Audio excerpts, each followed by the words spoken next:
Hello students, welcome to your computer class. Now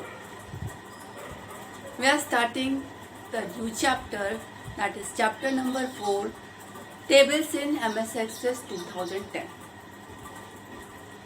What is in chapter number 3? In the chapter number 3 we are just a intro what is the database. Okay, intro about the MS Access, not detailing. आपके chapter 3 में MS access का just intro था कि इतने object होते हैं, query, form, report. सबसे पहले था कि क्या होता है डेटाबेस. ठीक है, collection of inter related data, that is the database. क्या फील्ड होती है, क्या रिकॉर्ड होता है. ठीक है, एक्सेस में कितने ऑब्जेक्ट होते हैं. ऑब्जेक्ट मतलब table, query, form, report, they all are the object. और just a first window, मतलब how can you create a database में not the full, just the first window of the MS Access. कि जब आप MS Access की window खोलेंगे तो यहाँ पर आपको ये चीज़ दिखाई पड़ेगा, that is the navigation pane and view button और डेटा शीट व्यू और डिज़ाइन व्यू और आपका toolbox. Just in the chapter number 4, each thing is detailing. Means how can you create a table, how can you set the constraint in a table. मतलब data MS access को detail में क्या कर सकते हैं MS access पे और कैसे कर सकते हैं MS एक्सेस पे, चैप्टर नंबर 4 में ये सारी चीजें डिटेलिंग में. ठीक है, now we start. First, what is the database. Database क्या होता है. Database is collection of inter related data. मतलब एक जैसे देखिए डेटा का collection. What is the data. Raw information. जैसे जस्ट एग्जाम्पल, आप की क्लास के मान लीजिए टेस्ट का रिजल्ट है. जब तक आप उसकी प्रोसेसिंग नहीं करेंगे आपको नहीं पता हो सकता कि कौन फर्स्ट आया, कौन फेल हुआ, क्या. दैट इज तो raw format is called the data. Data in raw is the data. What is the database. Collection of inter related data. Data is in the raw format. अब जो data एक दूसरे से related है उनका collection आपका database कहलाता है. जैसे आपकी स्कूल में स्टूडेंट की पर्सनल इंफॉर्मेशन, फीस की इंफॉर्मेशन, मार्क्स की इंफॉर्मेशन और लाइब्रेरी का रिकॉर्ड, बुक्स का record, all the data which is connected to each other, related to each other. क्योंकि स्टूडेंट है उसी की तो फीस होगी. जो स्टूडेंट पर्सनल इंफॉर्मेशन भी वहाँ पढ़ने वाले स्टूडेंट की ही है, फीस की डिटेल भी वहाँ पढ़ने वाले स्टूडेंट की ही है. तो they are connected to each other, inter related to each other. So collection of inter related data, that is the database. Now what is the database management system. Database management system is the software जिसकी help से आप database में working perform करते हैं. Database से related जो भी working है वो वर्किंग आप यूजिंग द DBMS, इस सॉफ्टवेयर की हेल्प से आप डेटाबेस में सारी वर्किंग परफॉर्म करते हैं. तो क्या वर्किंग परफॉर्म करते हैं. What is the main function. The main function of the DBMS.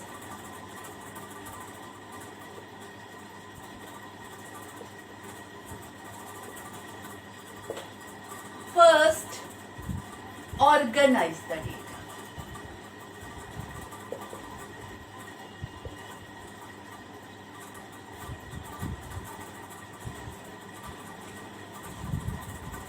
Organize means what? Organize means, समझ लीजिए आपकी इंटर रिलेटेड डेटा सब एक साथ रखे हुए हैं. अब कौन सा डेटा किसके साथ होना चाहिए, कौन सा डेटा किसके साथ लिंक है। I am take just single example. क्या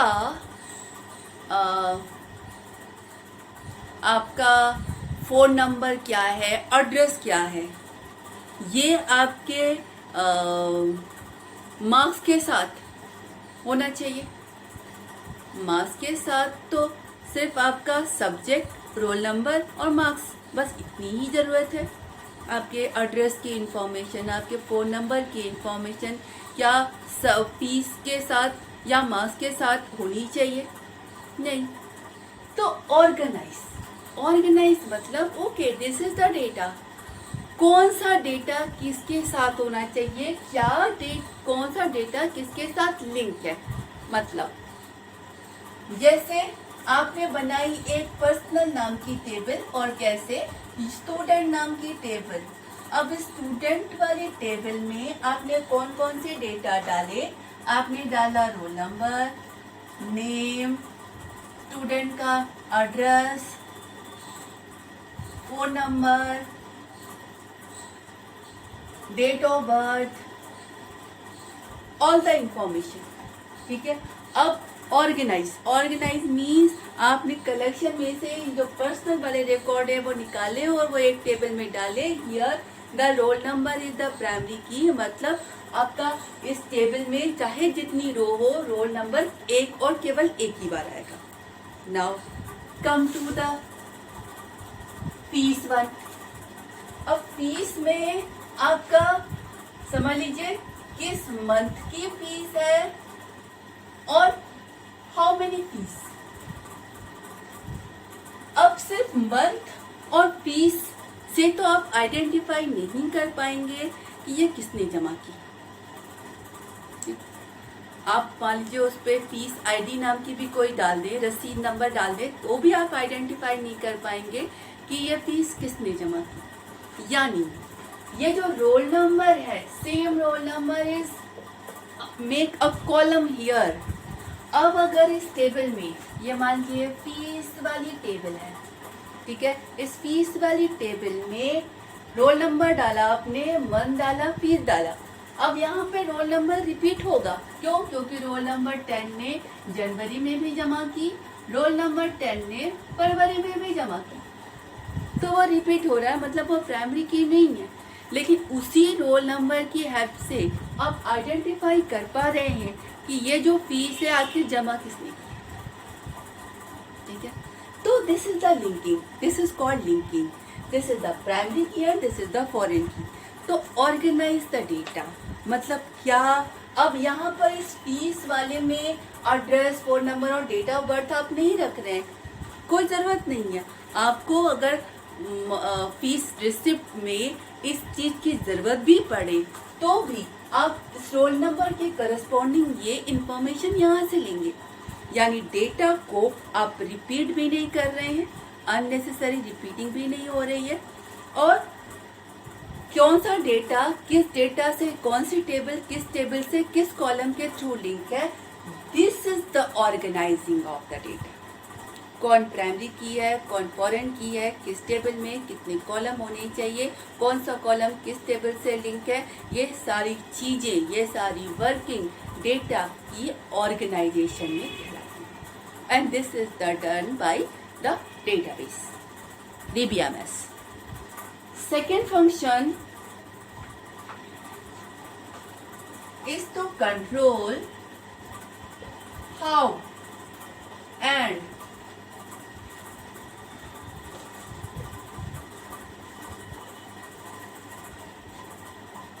where data is to be stored.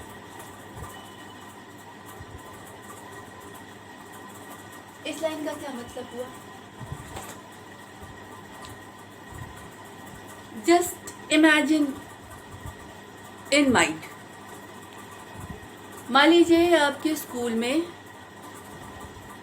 अलग अलग डेटा की एंट्री अलग अलग पर्सन कर रहे हैं। जस्ट एग्जाम्पल, जिस समय आप एडमिशन लेते हैं, at the time of admission place एक पर्सन ने आपकी फॉर्म दिया, आपने अपनी पर्सनल इंफॉर्मेशन, किस क्लास में एडमिशन ले रहे हैं और हमारा नेम, डेट ऑफ बर्थ और ये सब ये दिया।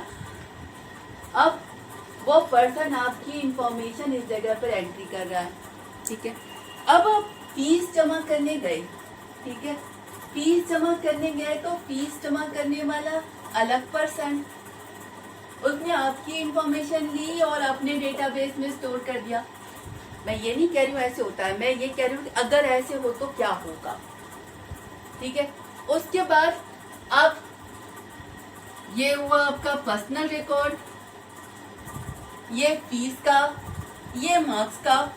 जो मार्क्स की एंट्री कर रहा है उसके पास अलग कंप्यूटर है, वो आपकी इंफॉर्मेशन अलग से स्टोर कर रहा है। अब वेयर इज द प्रॉब्लम, आपका एक ही जो डेटा है, जैसे अगर किसी को मार्कशीट बनानी हो तो वो आपके पर्सनल वाले से लेगा, या वो आपकी पर्सनल वाली इंफॉर्मेशन मार्क्स के साथ स्टोर करेगा।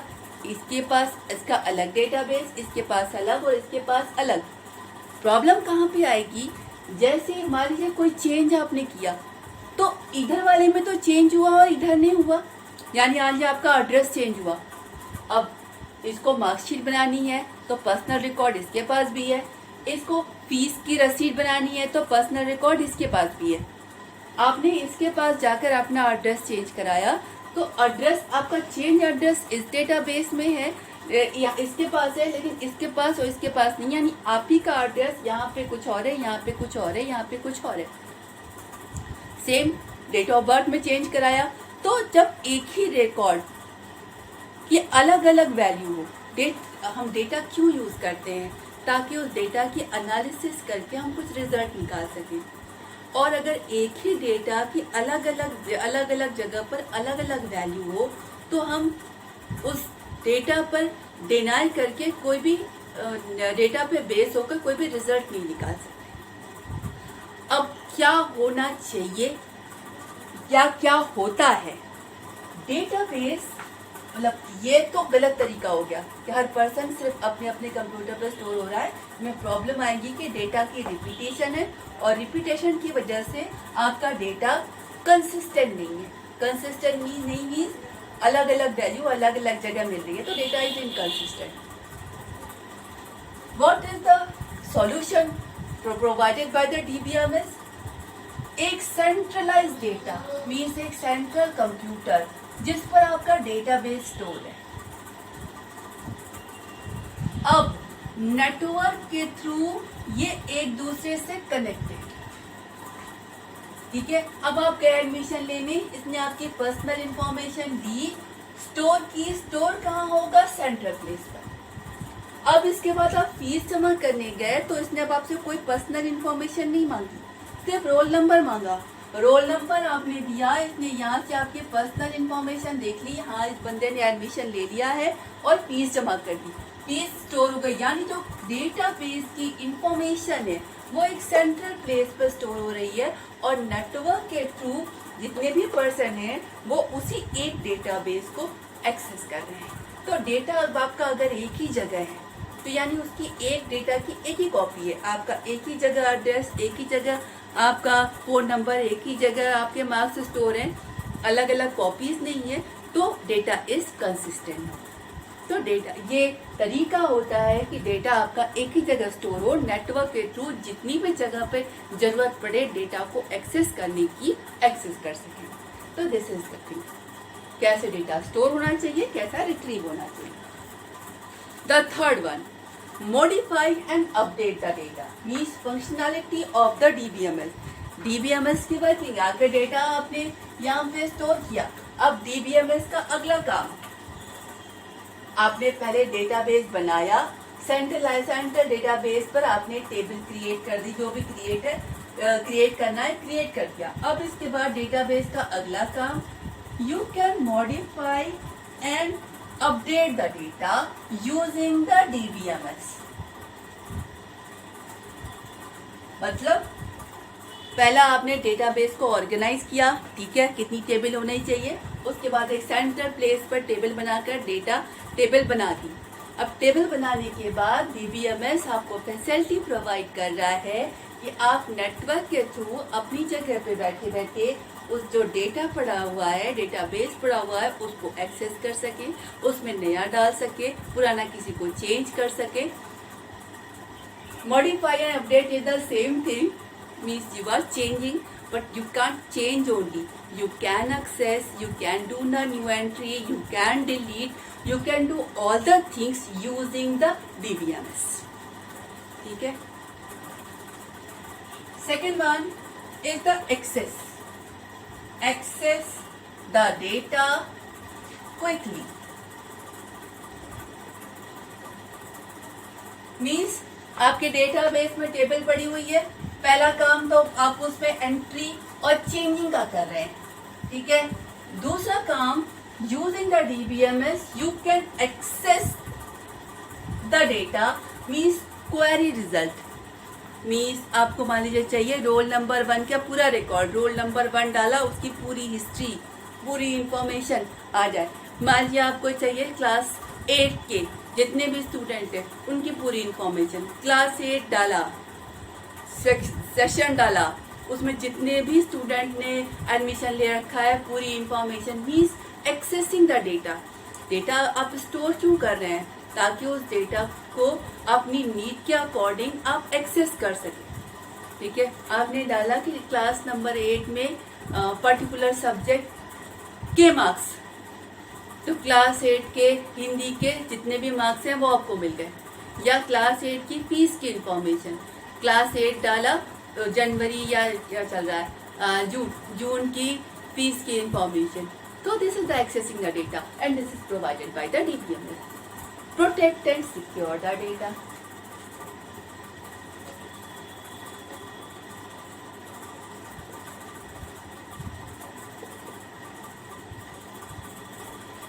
Now come to the protection. Protection क्या हुआ? ये देखिए, जैसे डेटा आपका पड़ा हुआ है डेटाबेस, अब अगर कोई भी उस डेटा में चेंज कर पाए, that is the unreliable data. Means database में सिर्फ ऑथराइज यूजर ही चेंज कर नहीं पाए. ठीक है. ये कंप्यूटर है. ओके. आपका कंप्यूटर में डेटा, मतलब ये आपका सेंट्रल डेटाबेस है, इतनी जगहों से डेटाबेस को एक्सेस हो रहा है. अब इतनी जगहों में डेटाबेस के अलावा बाकी सब चीजें भी तो हैं. तो यहाँ पे कोई दूसरा यूजर बैठा और वो यहीं से इस डेटा को एक्सेस कर ले तो वो कोई भी चेंज कर लेगा. तो this is the facility provided by the DBMS. उसने यूजर्स बना दिए. यहाँ पे जो बंदा बैठा है वो समझ लीजिए यूजर 1 है, यहाँ पे जो बंदा बैठा है वो यूजर 2 है, और यहाँ पे जो बैठा है वो यूजर 3 है. यानी यूजर जब आप उस डेटाबेस की एक्सेसिंग करने की कोशिश करें तो वो पूछे कि आपका लॉगिन नेम और पासवर्ड क्या है. तो जो पर्सन यहाँ बैठता है उसी को तो अपना लॉगिन नेम और पासवर्ड पता होगा. सेम लॉगिन नेम और सेम पासवर्ड डालकर वो एक्सेस करे, और इस कंप्यूटर पर अगर कोई दूसरा बैठे तो उसको तो पासवर्ड पता नहीं, इस कंप्यूटर पर बैठकर वो डेटाबेस की एक्सेसिंग न करने पाए. This is the protection. इसके अलावा आपके डेटाबेस में ढेर सारी टेबल्स है. ठीक है. ओके. इन 3 यूजर को डेटाबेस की टेबल की एक्सेसिंग परमिशन है, पर हर यूजर को हर टेबल की एक्सेस की परमिशन नहीं होती. जैसे मान लीजिए एम्प्लॉय की सैलरी रिकॉर्ड है, तो कोई भी अपने यूजर जिसे डेटाबेस पे एक्सेस करने की परमिशन हो उसको हर टेबल, जैसे फीस वाली टेबल आपकी मार्क्स वाले को क्या मतलब, मार्क्स वाले जो एंट्री कर रहा है उसको फीस वाली टेबल और पर्सनल इंफॉर्मेशन से क्या मतलब, पर्सनल जो एंट्री कर रहा है उसको मार्क्स और फीस वाली टेबल में तो चेंज करने का कोई मतलब नहीं है. और एक एडमिनिस्ट्रेटर है, means can say your principal, उनको सारी टेबल की सारी एक्सेसिंग की परमिशन होनी चाहिए. अब डेटाबेस ये फैसिलिटी प्रोवाइड करता है कि ओके इतने यूजर हैं, हर यूजर को किस टेबल पर क्या करने की परमिशन है. And this facility is provided by the DBMS. Means administrator, it has the full facility, can open and can change in all the table. User 1 जो कि पर्सनल इंफॉर्मेशन की एंट्री कर रहा है तो उसको पर्सनल इंफॉर्मेशन वाली जो टेबल है उस पर ही सारी एक्सेसिंग की परमिशन है, उसको पीस और मास की टेबल पर एक्सेस करने की परमिशन नहीं है. Same this, so this facility is provided by the DBMS. Okay, this is the working functions of the DBMS. ये DBMS आपका क्या क्या कर सकता है. ओके, कल नेक्स्ट क्लास में हम लोग डिटेलिंग मिलेंगे. Okay, thank you.